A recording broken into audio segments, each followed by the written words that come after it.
Let's go. Now sẽ đi phương Nam mà để cắt sao rồi. Giờ sẽ được cái gì đó tập xem tất cả những CD này. Mà cũng được khơi là đó. Đấy, làm mình đó. Thì cái dân tuần shift cái video của nó rất là khó. Đâu có gì. Thật đấy. Đây là rồi. Tất cả những qua một cái level được cái xử lý ở đây đấy. Rồi mình làm nó biết. Rồi cái này. Saya mau buat untuk zaman lagi. Kalau kita mau tahu ya, kalau kita mau ada. Jadi kan nanti ambil cái này rồi này. Rồi masih Việt Nam mình sẽ tahu ada.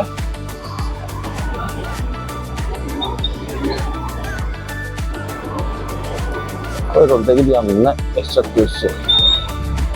Lo.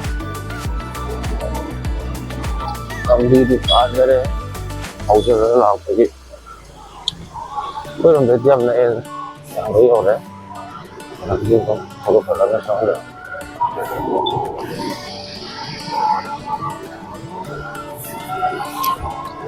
Ông mình này ông có nói chung là đúng mà phải là phải đơn giản là toàn là cái phải làm gì không làm gì cái sẽ nếu mà đấy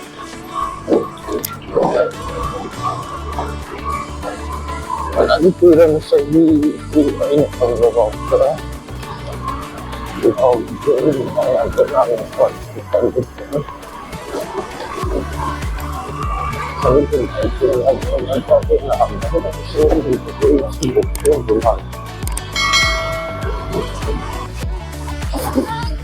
dari di mana sih?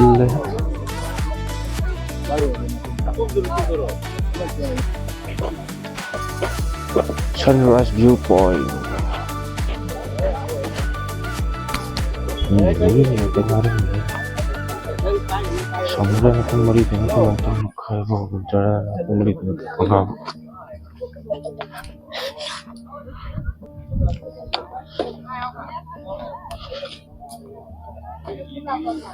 Soalnya kan Imphal di view. Anh nằm chỗ thì nó không đi quạt đèn gần là cái năm này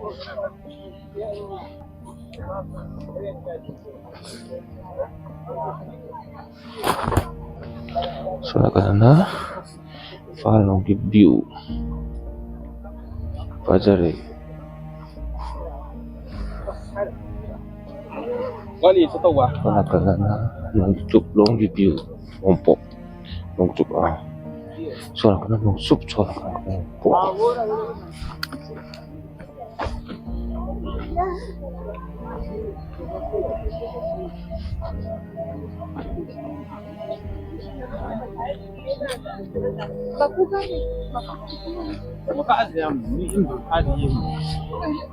làm con hoàng một sinh thì là cái lịch ở với ghi của tàu với con अच्छा आवाज़ हम बोले और वो कदम तो लेकिन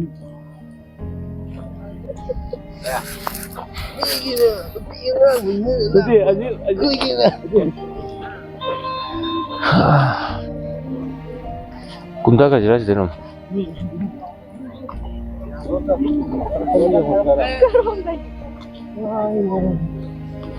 Om sudah bisa lagi tahu ni.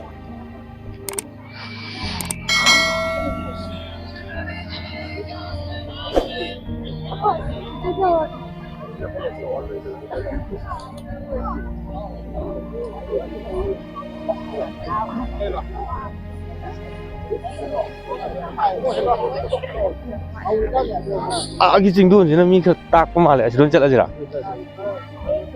Ino ala. Asa sih kita orang dia. Asidon chala ura jira kena. Sai mi am sila sai do. Asigi marak sidon le usla kana ponte. Tu optana tra jumarak sidla ya kena. Kar pak tak to usda. Mi am sila. La ni la dinu.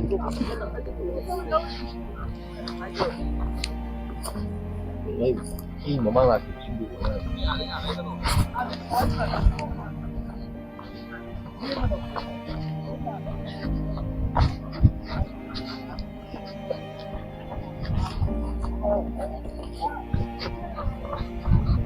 Dapat dan Umi.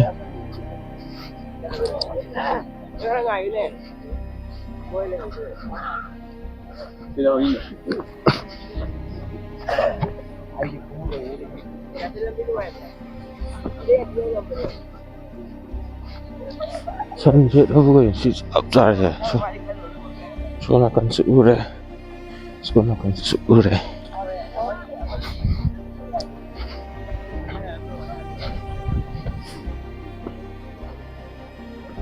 Arif ada apa? Sing matu udah makanya lesin dah. Kami tolak kadore lesin nak kerap di mama kalau ini. Siapa tu malina saja.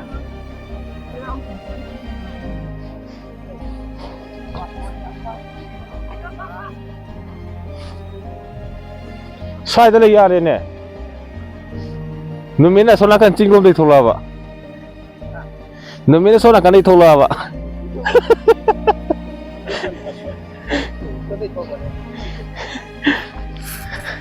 Saya dah lihat juga ni keno. Saya dah faham dah jabra. Aku je keno pigam bolok dia faham dah. Saya faham dah.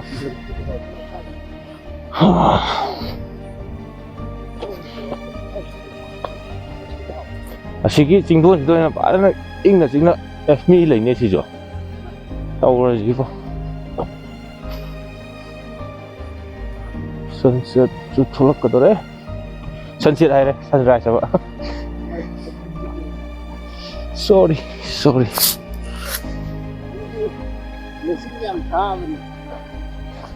Mesin ngam thar deh, ngare thara kadar hang deh. Thara aru itu.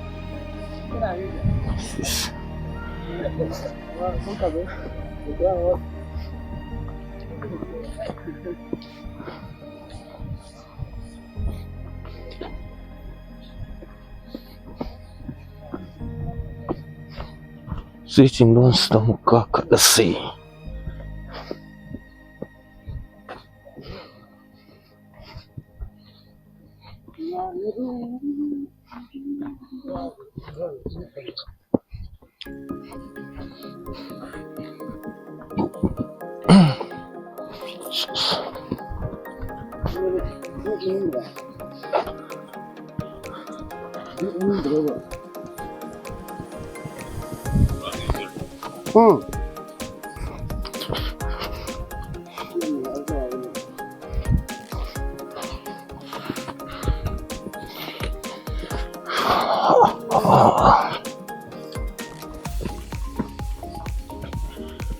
Gakalu.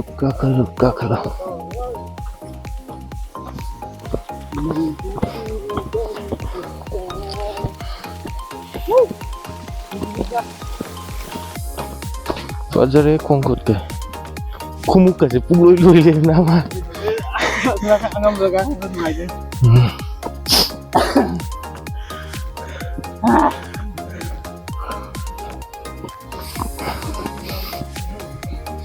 Jadi saja. Ya. Nanti review itu aja. Ai sibu cingnau sibu noina. Cingnau sibu. Matha sarana.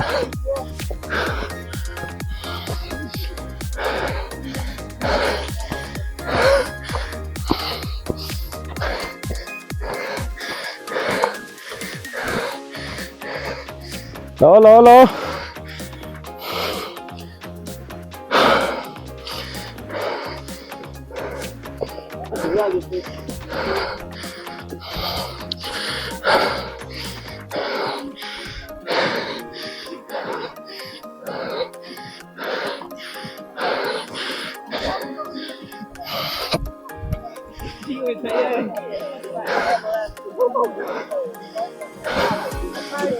Follow juga. Aku follow juga. Mana gitu? Mana gitu?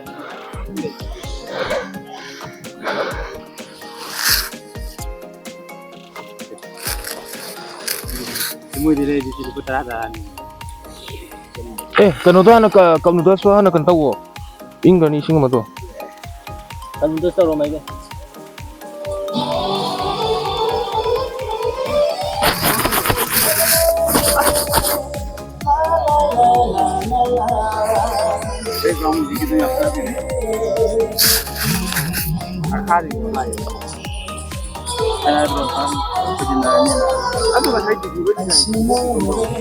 no mo chat le ha bane gai le ho dri tu di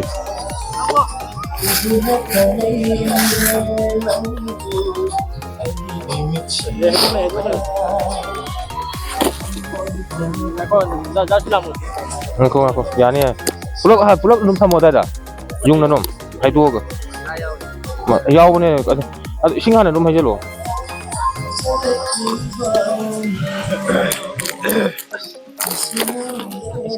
video namam da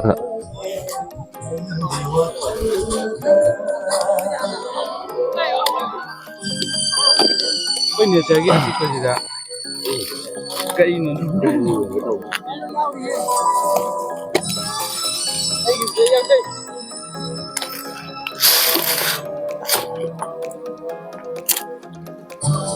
Khớp khối đó thả luôn không ăn thôi.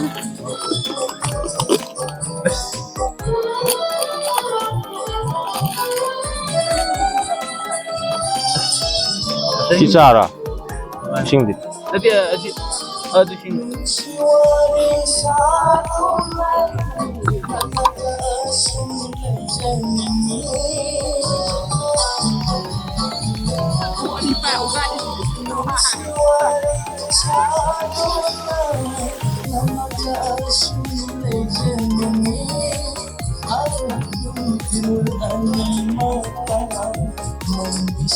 Ayam mal.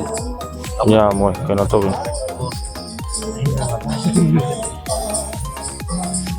Bukan ada tu di sini apa?